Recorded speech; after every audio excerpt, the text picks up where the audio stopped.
So yun mga kalakbay, ito yung sit up namin dito sa Corazon Aquino Boulevard. Yan o, banding, family banding lang to dito. Tignan mo naman yung view namin oh. Oh. Di ba?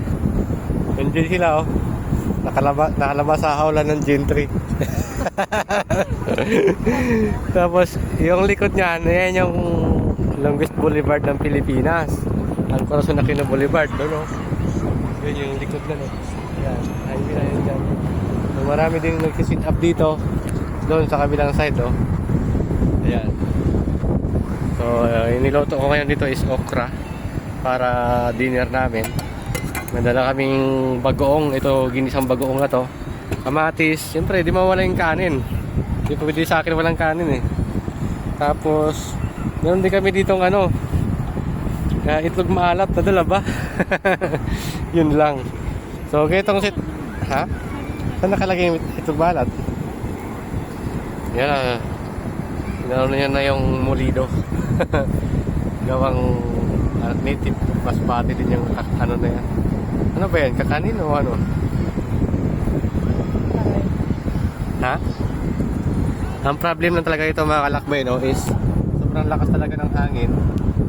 Eh, yun. Mabilis maubos yung ano ko.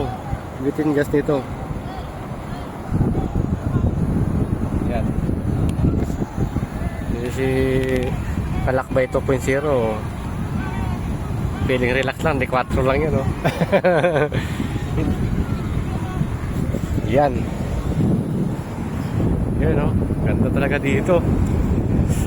Yung dagat oh, low tide kasi yung mga Kalakbay, kaya ang lawak ng dalampasigan dito eh. Oh, di ba? Napakasimpleng sit up lang yan oh. Oh. Narangan na namin yung karton dito kasi lalakas na kasi ng hangin. Hindi maluto yung okra ko eh. Oh. Ito lang yan oh.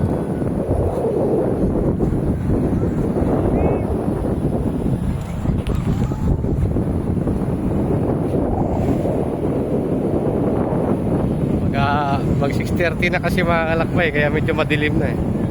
Pero ano, ang sarap ka dito kasi ano, malamig dahil yun nga, nasa dalampasigan kami, buhangin dito oh. Kumikinang oh. Oh. May asin? Eh maalat eh. May asin yung dagat pag kumikinang? Ganoon ba yun?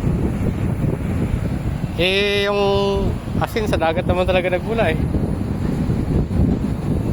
Eh dito naman tayo magtimpla. Kumikinang no. Tingnan ng molido. Natin yung molido mga Kalakbay oh. Ito yung pasalubong ng Masbate. Sige nga. Sa mag-comment nito na padala pasalubong, wala na. Kaya na namin dito.